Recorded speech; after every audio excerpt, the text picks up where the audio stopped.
That brings us to broad topics, starting with no world title program this month. We get Jeff Jarrett versus Samoa Joe instead. A fine substitute. Some would argue better.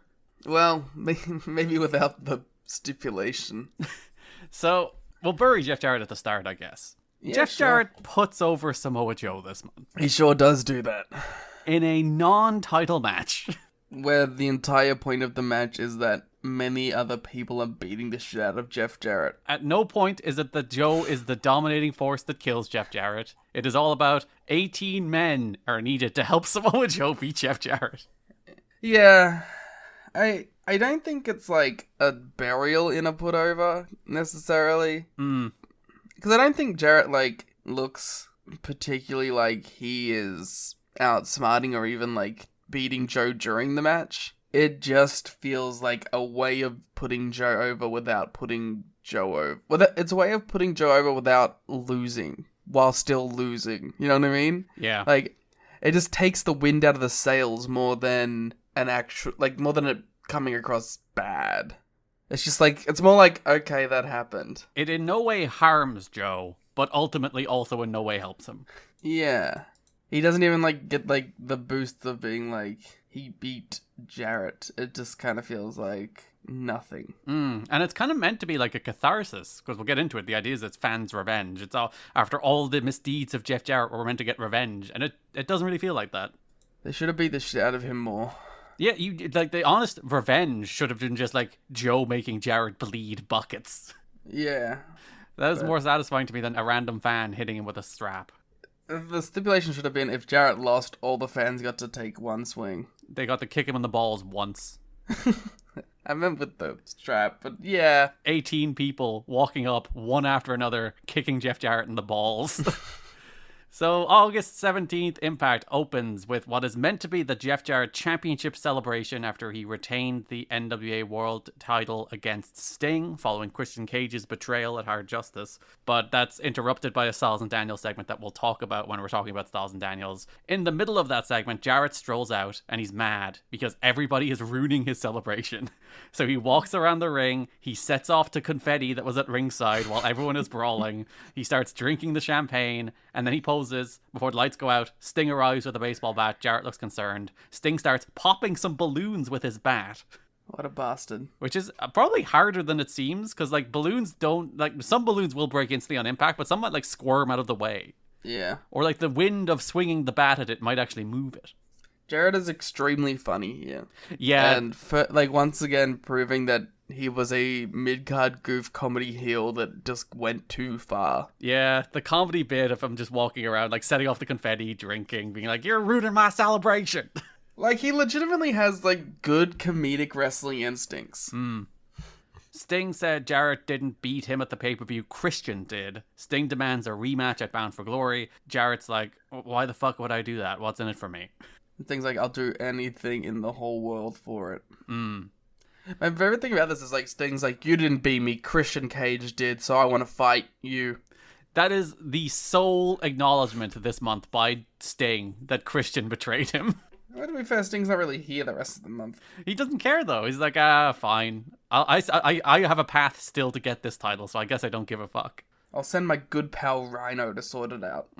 Best friend Rhino, I heard. JB later in the show is outside Jarrett's locker room. Eric Young emerges. They want to know what each other is doing there, because like JB's like, why are you in his locker room? And then EY's like, but what are you doing here? Jarrett emerges, tells EY to get out of here. While it may have it meant his locker room, EY's like, when he said get out of here, did he mean like get out of TNA? It's a hell of a leap. The most remarkable part of all this is that we're going to get another Jarrett EY month, and that's good stuff. It's funny how, like, Planet Jarrett isn't a thing anymore. AMW have nothing to do with Jeff Jarrett anymore, but Eric Young still does. I think Eric Young is just, like, nebulous. And everywhere all at once. I do love the idea that, like, of all the shit he gives him, of all the paranoia he has, the one thing Jarrett can never shake is any random offhand comment Eric Young ever says to him. Yeah. He has, like, a fundamental belief in Eric Young's words that I do not understand. EY does ponder if Jeff Jarrett is capable of firing him. In shoot, yes. He is. In the canon universe of TNA, maybe? He probably pulls some strings. with his old pal Larry Z, who he has once colluded with, now proven later in this month. We will see how it develops. Later in that show, the main event is Samoa Joe versus Ron Killings. There's a little feature before the match. There is kind of like, it's not a push for Ron because he loses all his matches, but he has 2 TV main events against stars this month, so it does seem there's a little bit of like, hey, look, you're wrestling Joe, you're wrestling Christian, don't be mad. Yes, you're losing, and yes, those matches mean nothing, but you're wrestling stars on TV. I feel like when they have these big strings of TV that are like 6 weeks, they feel like they need to have something on the shows. Like, for this 6 weeks, it's like there's either like a star main event or Abyss is gonna do some plunder. Yeah. So, simple match, Ron and Joe. Fun combination of people, just Ron and Joe. But nothing special. It's a pretty standard TV main event. Solid enough. Ron hits a big flip dive on the rail side to send us the break. I've always loved when, because like usually people do it on the announce table side where there's tons of space. So anytime somebody does like a dive on the rail side, I admire them for nearly killing their shins and or feet and or any part of their body. Truth goes up top. Joe kicks his legs out, falls with a muscle buster for the win. JB, backstage, is with Jarrett, pondering Sting's challenge earlier in the night. Jarrett thought, there's no way I'd accept. I just beat him. There's nothing in it for me. But then I had a notion. I had the extremely obvious notion. In response to Sting saying, I'm willing to give anything, I had the extremely obvious notion that I will answer your challenge with a challenge. I will give Sting the match, but only if it's title versus career at Bound for Glory. He gives Sting 1 week to deliver him a fully executed contract. If he loses, TNA contract must be terminated, his merchandise must be burned, and they have to ship away his face paint and bat. I like that he's like, I want no trace. I don't even want the company to make money off him anymore. It's like he was never here. I just went and searched because I was curious, but R-Truth and Samoa Joe did have a TV match 12 years later, almost to the date. That's wacky. Because they had a match end of July 2018. On like SmackDown? Yeah. Who won? Honestly, this match looks better. Because they're just going for it. It's weird to think like Ron was even in a position to have match. Like they don't book him in matches against guys like Joe. It's just a squash. Samoa Joe wins with the Coquina clutch. Damn, he beat him with the Muscle Buster in 2006. The Muscle Buster was banned in WWE. Oh yeah, it was banned after the Tyson Kidd incident though, wasn't it? Yeah, but that was like early on. That was NXT. Was that early?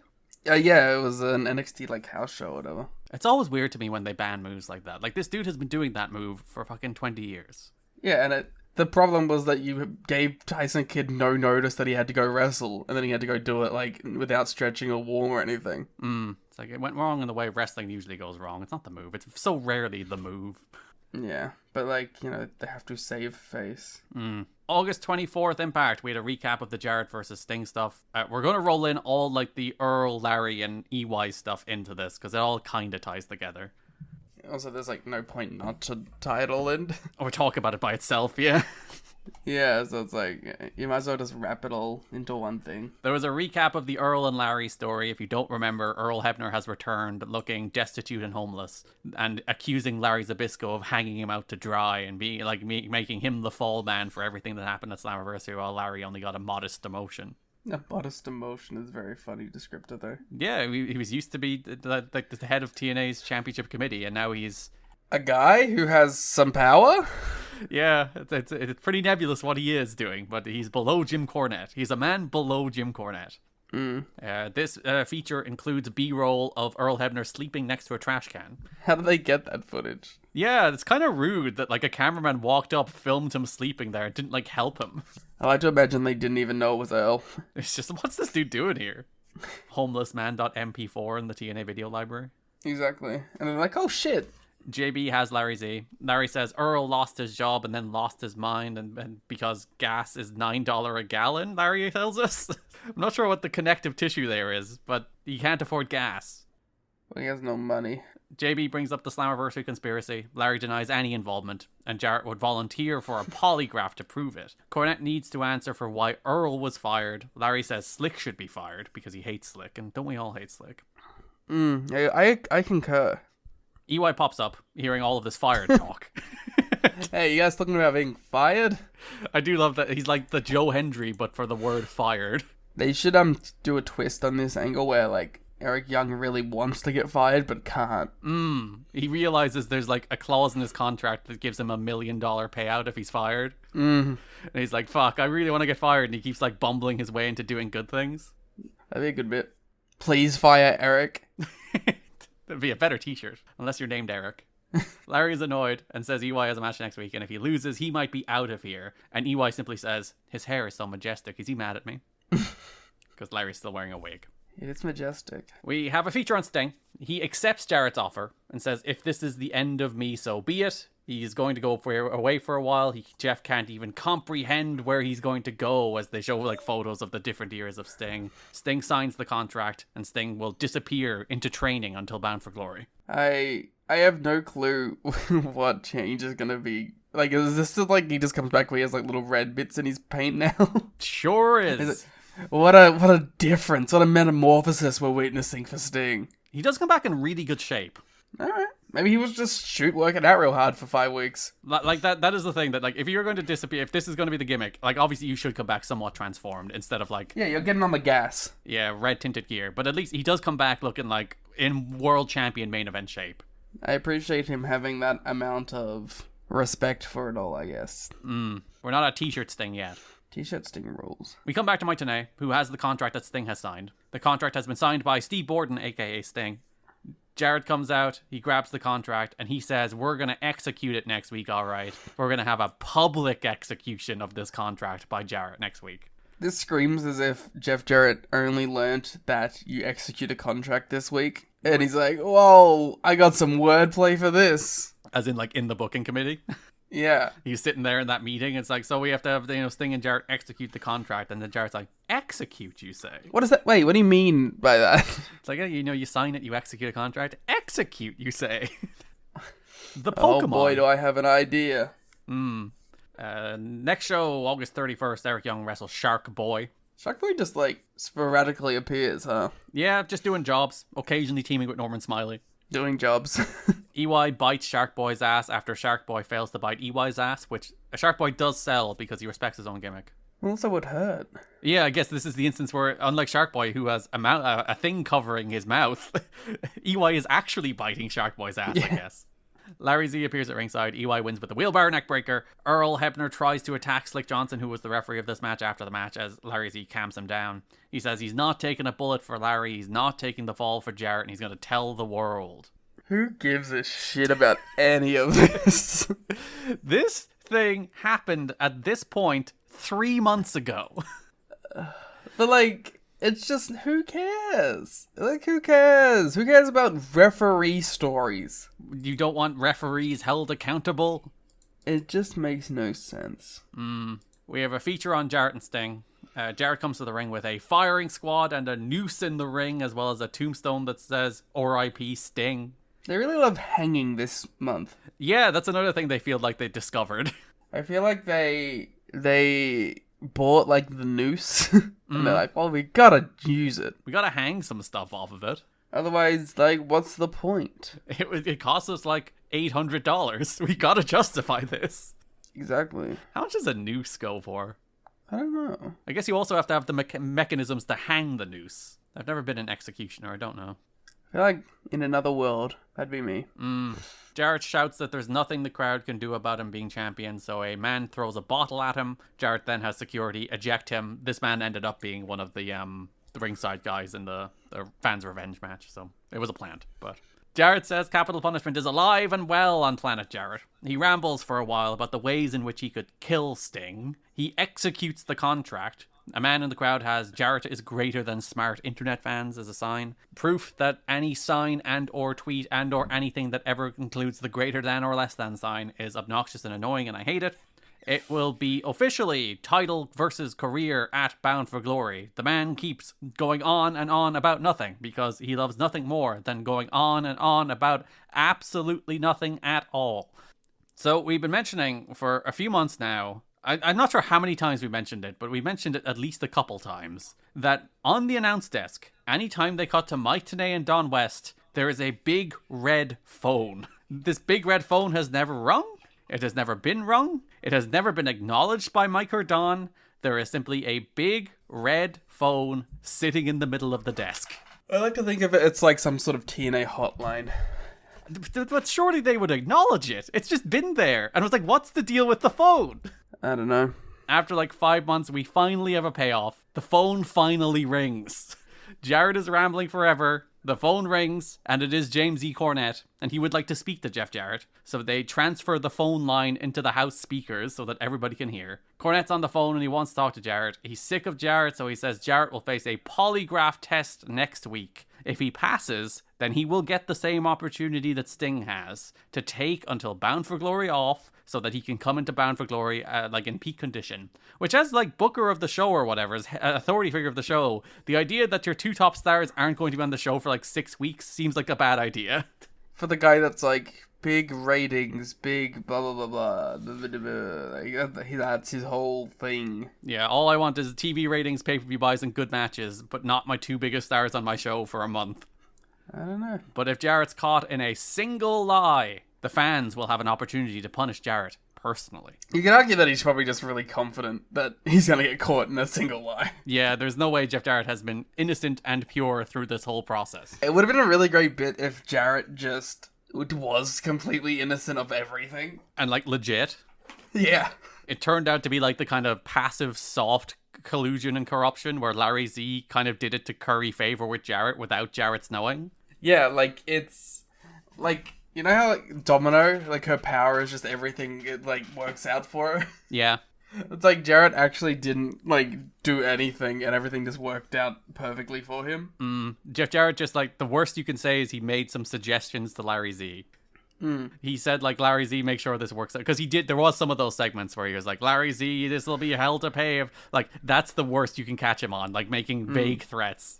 That would have been a good bit. So September 7th Impact, it's all about the lie detector test. JB has Jarrett. Jarrett will be taking the polygraph later tonight. Eric Young sneaks into frame. He has now dyed his hair darker, so we have no more blonde Eric Young. It's really bad. It doesn't look great, does it? I don't know why they did it. It's weird because like his natural hair color is brown, because he does have brown hair later in his career, and it looks fine. Yeah, they went like super dark with it. Yeah, it's like weirdly dyed kind of black, and it doesn't look very good at all. I wonder, is it just because like he's standing next to Jarrett and they don't want like 2 blonde people? I don't know. Maybe they think like the dyed blonde is like too heelish. EY informs Jarrett that his uncle Leo up in Canada has never failed a polygraph test. He's also never taken one. That is a question Jarrett does not ask. I too, Garrett Kidney, have never failed a polygraph test. I can also say that. They're setting up the polygraph for later tonight. Then we come to the segment. Jarrett is starting the polygraph from Dr. Tim Redmond. And I was wondering, is that a reference? So I googled Dr. Tim Redmond, and there is a Dr. Tim Redmond in Grey's Anatomy, which started airing in 2005. So that's what I can only assume it's a reference to. That's very funny. EY says this is all about nerves, and he knows a thing or two about nerves. So Jarrett's like sipping a drink, he's smoking. The idea is like trying to calm the nerves. They say like, you know, he had like pegs in his toes and all that shit. You know, the fake polygraph tricks and tips. JB is like, is this a good idea? And then Jarrett's like, JB, have you ever passed the polygraph test on like Uncle Leo? And JB's like, no. So it's like, you shut up. He brings a valid point. The doctor tries to ask like baseline questions like what's his name, and EY keeps interrupting him and telling Jarrett to plead the 5th commandment, which is probably thou shalt not kill. I don't know. You went to Jesus school, you should know the commandments. Honor your father and your mother, that your days may be long in the land that your Lord, your God, is giving you. That's 5? Yeah. Honor thy father and mother. That's what he's pleading. He loves Jerry Jarrett. He wants to respect Jerry. Hellenistic Jews, Greek Orthodox, and Protestants example.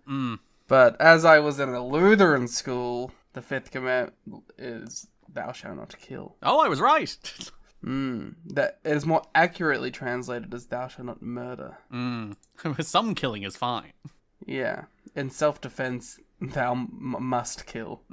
Later in the show, JB informs us the polygraph has been concluded. Jarrett walks out, says he's innocent, and he's taking EY out tonight. You have a job for life, and Uncle Leo should be proud of his nephew. But I really thought they were going to do the segment like in the ring with the guy like giving the thumbs up, thumbs down. Yeah, I guess it probably would have been a pain to set it up. and maybe they thought it would have been like a conceptually harder segment to sell to a live audience. It's really good that my sick seems to be exclusively my throat in this talking podcast. You don't need the throat that much. You're fine. I'm not sure how much of Liam being ill I will edit it out, but I think it's worth noting we recorded the news and this part 8 hours apart, so if Liam sounds much sicker than he did during the news, it's not because this podcast is slowly killing him. I bring the boom. So yeah, he's like, oh, I'm going to bring you out tonight. Your Uncle Leo should be proud. Now he gets to go away and get spooky like Sting. And then the polygraph man just walks out and shakes his head. What does he mean by that shake of the head? Could mean anything. Also, why is the polygraph man invested? He's a TNA fan. He's sick of this title reign as much as we are. Or maybe he's just like, he's dishonoring my profession by blatantly cheating in front of me. I will say, those men seemed really annoying if you're a polygraph test administrator. But like, I guess legally he's allowed to try and cheat because like it's not an actual court ordered thing. No, there is no sign. Well, there's not no science to it, but the science behind it is extremely faulty. But it's like, I guess like Cornette could have just walked in the room and been like, "Hey, stop cheating in front of me and on the show in front of everyone." To take your pegs off. So, main event segment, Cornette comes to the ring. He books Christian versus Rhino for no surrender, but we'll talk about that in a minute. EY comes out with Jarrett and gets jumped by the pyro. Because Jarrett gets more pyro than EY does, so it's much scarier to him. Cornette points out that the polygraph test is not admissible in court and can be beaten. So why we're doing this, who knows? So he has a series of questions. The first of which, was there collusion with Christian Cage at Hard Justice? Jeff Jarrett said no. Polygraph says true. No collusion. Well, that's what Christian said. Yeah, so Christian did make that decision in the match. Christian's not a liar either. Question number 2. Was there collusion with Earl Hebner at Slammiversary? Answer is no. Polygraph says true. No collusion again. Mike and Don are very skeptical of this one. I was skeptical of this one. And the third and final question. All of this, just ask 3 questions, by the way. But third and final question. Has he conspired at any point with Larry Zbyszko to influence match outcomes and keep the title? Jarrett answered no, and it turns out he's a damn liar. So this is, technically, I think, the payoff to Raven losing the NWA World title 12 months ago. But even then it could not be because the phrasing was influence match outcomes to keep the title, and he won the title in that match. Yeah. And it says at any point, so it could have been one of the other times he colluded with Larry Z to keep the title. So every title defense. But I do think this is kind of intended to be the proof that finally he did in fact collude with Larry to get that title shot against Raven and fuck everybody in a over. thing that like 3 people remember. That was even technically, well, it was at the start of the Spike run, but it happened before Spike. Jarrett chases EY out of the ring because he's mad that their tactics didn't work. Cornette books a fans' revenge match at the pay-per-view, where there will be 18 lumberjacks with straps, all of whom will be fans. Jarrett's opponent in that match will be Samoa Joe. It really feels like Joe's just here because he's like scary. Like, there's not like any build to Joe being the guy here. Like, Cornette's just picking a guy that he thinks will kick Jarrett's ass. Because it's really interesting that like they consciously didn't turn Joe babyface with the Sting angle in May. Like, they consciously did the angle where Steiner and Jarrett attack Sting after the match, and Joe walks away. So they kept Joe kind of heel after that, and then booked him as a babyface afterwards. Yeah. Because, like, he's a babyface in the Steiner match. He's, I guess, kind of nebulous in the Monty and Rhino stuff. He's just Samoa Joe. And, like, obviously here he is transparently a babyface. Yeah. So it's weird that they kind of refused to do the turn and then just kind of did it anyway. But yeah, Cornette leaves the fans and chanting, "Joe's gonna kill you." And Jarrett is very mad, both at the fans' revenge and at Eric Young and at Wrestling Samoa Joe. I wouldn't like to wrestle Samoa Joe, so that's fair. He would beat the shit out of me. September 14th, Impact. Larry is shouting at Eric Young. Yeah, Jarrett walks in wearing a backwards cap. He's very mad at Eric Young for giving him all that bad advice. He's sending, once again, he's not like, "I'm cutting you loose, I'm done with you." Instead, he's sending Eric Young on another mission. This time to find Sting, find what he's up to, and get a scouting report. So this man has not learned one thing whatsoever about sending people to secretly record Sting. I was gonna say, he has a guy who has, like, proof of being good at this. But you see, Sting knows that guy's coming. Eric Young will be disarming. But then Eric Young goes and gets Shelley anyway. Yes, he does. Because EY only knows one guy who can do this. And then Jarrett is like, Larry, I don't know what stroke you've got left around here, but whatever you've got, use it to get me out of the fans' revenge match. So now they're openly colluding. Yeah, you've been caught. Why not? They're like, yeah, they already got us. Why that doesn't lead to Larry being fired? No idea. He said he's going to have a closed-door meeting with him. Later in the show, Eric Young does grab Alex Shelley to go on a filming expedition. The next match. We do also get a feature requesting that fans submit their videos about their hatred of Jeff Jarrett, and this one has some comments from fans that were filmed like at the Impact Zone quite clearly, including a child who says he's like, I want to punch Jeff Jarrett. Which is awesome. Get him in the match. All the kids should get to beat up Jeff Jarrett and also kick him in the balls. That's canon. So Cornette is in the ring for what they call the very first town hall meeting in TNA history, even though he's done a segment like this 3 times. I think the thing they mean that by is the ring is surrounded by fans, so I think that's what they mean by like town hall. Yeah. So here he requests submissions from Jarrett haters to whip him at the pay-per-view. Cornette says last week exonerated Earl Hebner because he's easily swayed and just fell in with the wrong crowd, so he's reinstated. Which again, I even if you believe that, like, he's a referee. That's like a very negative aspect for him to have as an official. Yeah, it's like he's like, listen, it wasn't conscious corruption. It was just he's very easily manipulated. So yeah, he can still be a referee. I would honestly prefer people that are consciously corrupt rather than like can be maliciously influenced. Like, even if it's not malicious, it's still like very bad. Larry, however, has not been cleared. As he said, there's going to be a closed-door meeting with Larry in the near future. The special guest of the meeting is Samoa Joe. Joe has been tasked with making Jarrett pay for his crimes against the fans. Larry Z's music hits. And I was like, whose music is that? And it turns out it's Larry Z's. And I don't think I've ever heard it before. And Larry Z wrestled like a month ago, but I don't think this is the song he came out to. I would never be able to remember. Larry's mad, thinks he's like, I was doing a great job and then you came along and ruined everything. I demand you take Jeff Jarrett out of this match. It's ridiculous, it's terrible, it's the worst. Larry refuses to leave the ring, so Joe whips him a little bit. Jarrett appears, and then Jarrett starts whipping a female fan as Mike Tenay screams multiple times at the top of his lungs, "That's a woman!" Mike Tenay would be fine if he was whipping a male fan. Yeah, it's like, listen, fair. Man-on-man violence, but woman? That's a woman, Liam. That's a woman. That's a woman. That's a woman. Warrior. That's a warrior. September 14th Impact starts with Jarrett in the ring.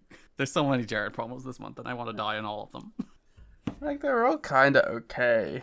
This time, he's welcoming us to Jarrett SVU, which stands for Special Victims Unit, like the television show.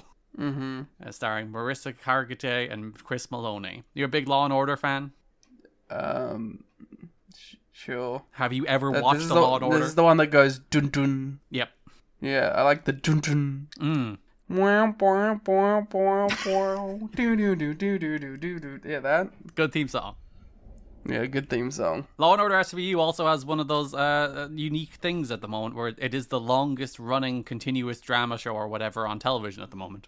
Eat shit Monday Night Raw. Yeah. Jarrett then outlines all the various ways in which he has been a victim. After whining for a while, he's looking for his first victim of his new era of new Jeff Jarrett ass kicking, I guess, which is Samoa Joe. Joe's music hits, they brawl for a while. Jarrett then attacks a fan and straps him. They brawl through the crowd.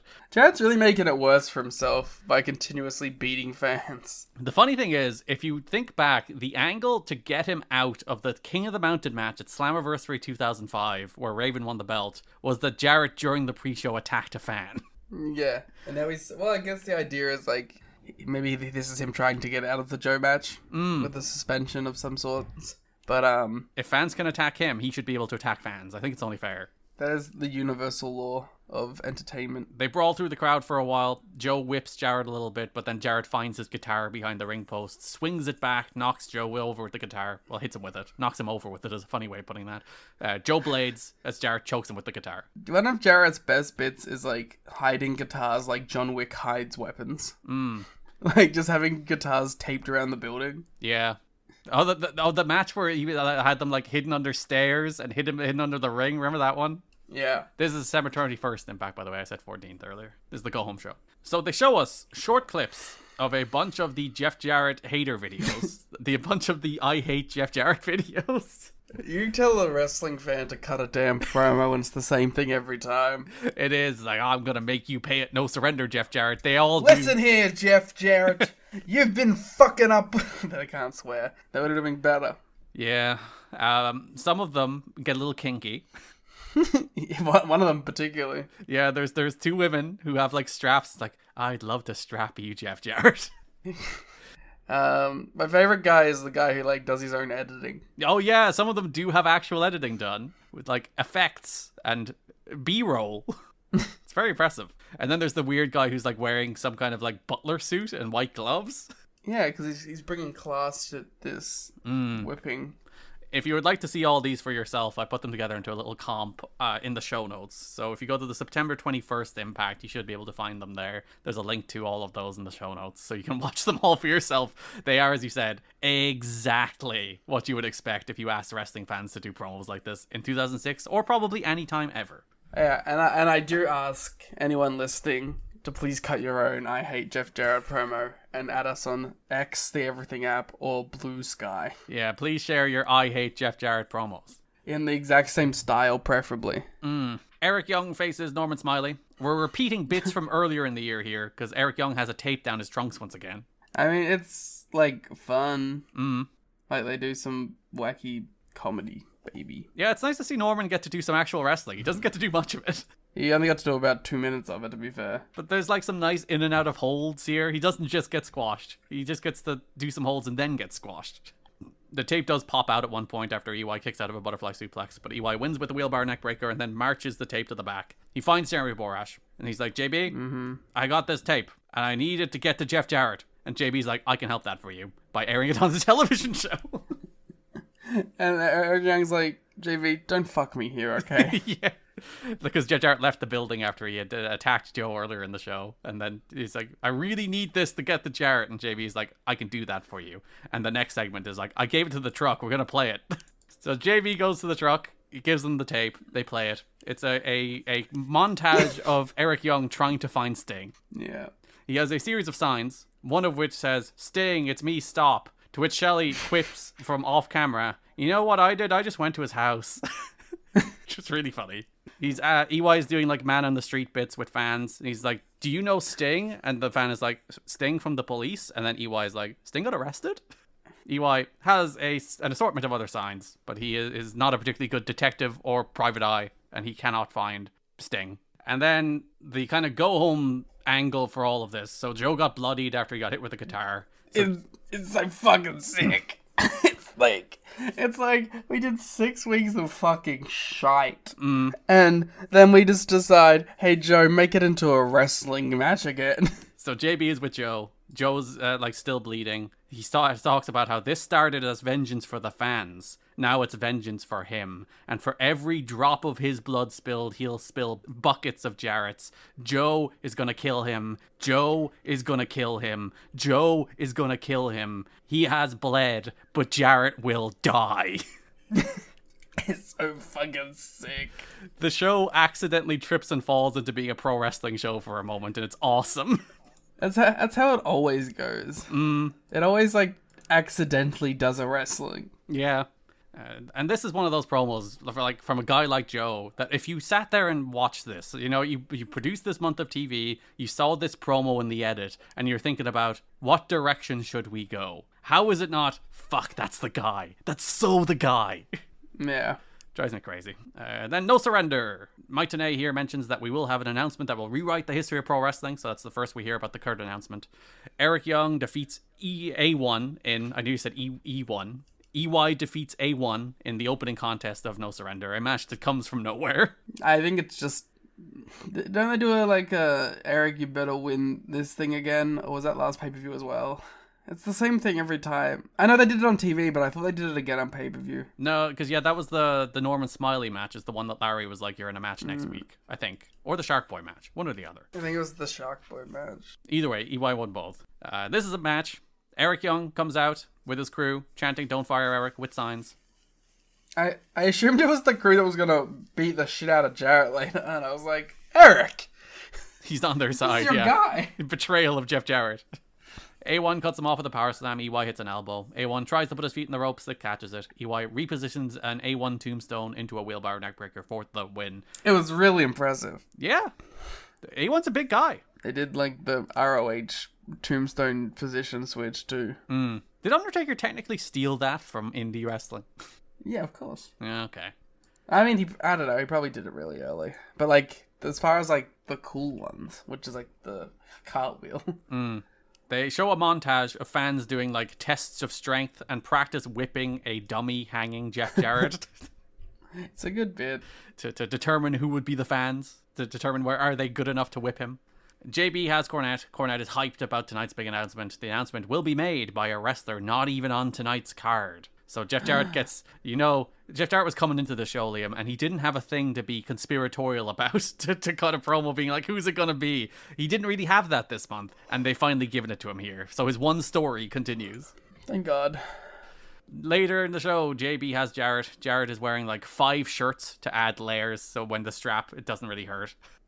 He's paranoid about the announcement. He's like, what a cheap, carny trick. We all know the announcement. It's been leaked. It's about Spike TV in prime time. And you're going to charge $29.95 for that? Ugh.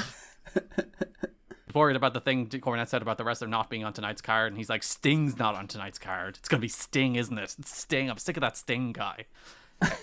He's really preoccupied with Sting constantly. This man needs to develop a healthy relationship. Yeah, move on. Sting's not even around here. He doesn't go here at the moment. He's not thinking of you.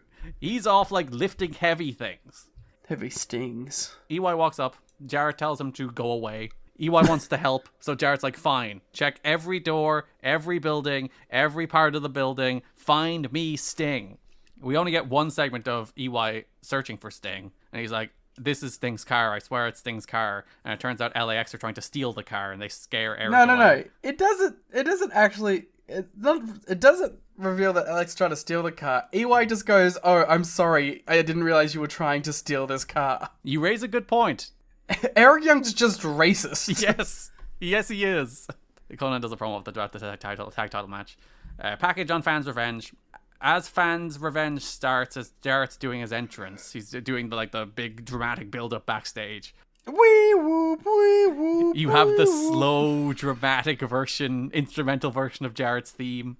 EY walks up and he's like, I searched everywhere, Sting's not here. And Jarrett's like, hey, did you search the rafters? And EY's like, no.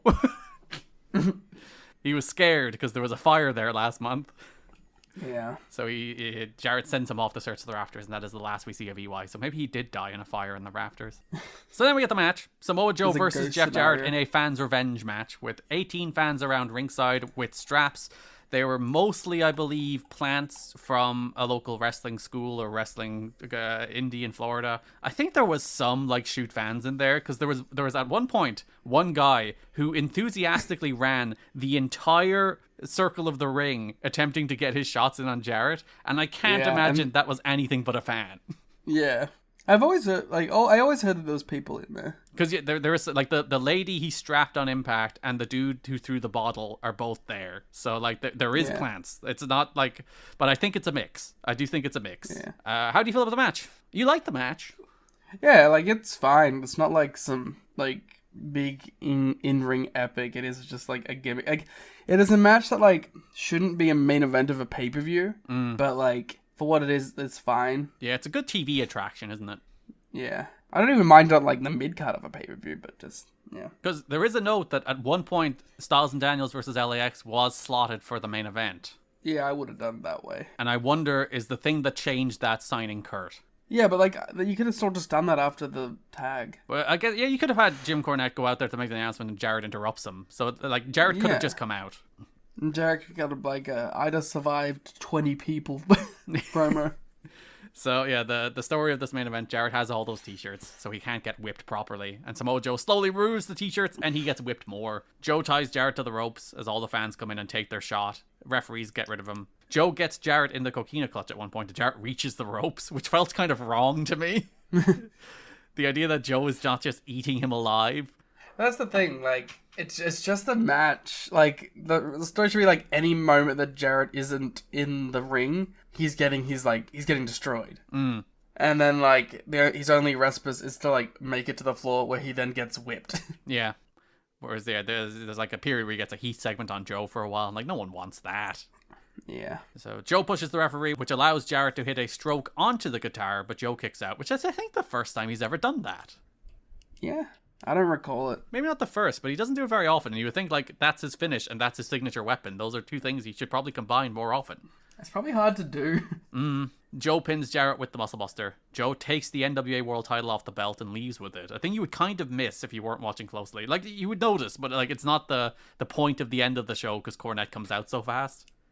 It's kind of like a quick beat that happens rather than like, I feel like Joe taking the title and leaving should be a bigger part of that, but I guess they were running out of time or whatever, and they had an announcement to make. So Cornette comes out, announces that his announcement is that TNA will move to prime time on Thursdays starting November 16th. Crowd go crazy, and Jarrett's like, oh, that's fine. And he's like, you think that's the announcement? That's just an announcement. That's my announcement. Here's the announcement. Goldberg. You do hear a small smattering of Goldberg chants in response to thinking that's the big announcement. And they think they're so fucking cool. And they start seeing a bald man on the TV and they still don't. Like, they're like, aha, it is Goldberg. They see the silhouette of a bald man and it's like, oh, it's Goldberg. But before it is revealed to be Kurt Angle. And then everyone goes fucking nutto.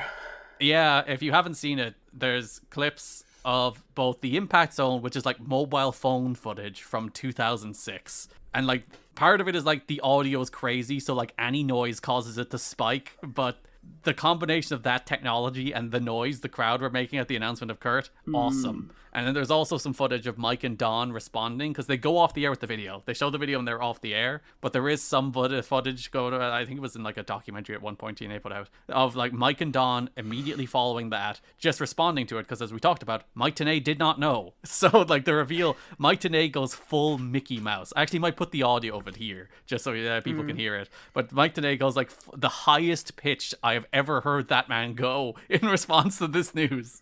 Oh my God! You've got to be kidding me! Holy Christ! That's freaking unbelievable, folks! I don't believe it! Kurt Angle's coming to TNA!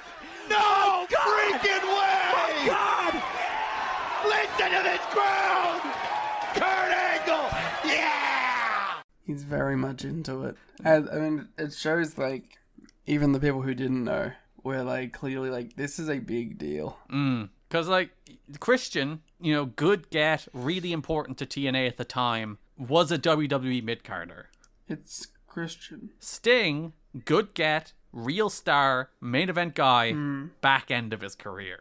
Also main event guy 5 years ago. Yeah, so you get Christian, who is, like, cool to get, but he's not a top guy. And Sting is cool to get, but he's clearly on the downside of his career. Whereas Kurt's, like, the combination of cool to get, top guy, might fall apart at any given moment. Let's ignore that bit. But, like, top guy still on TV now. Yeah, guy in his prime, at his peak, arguably. Maybe not physically, but certainly as a name.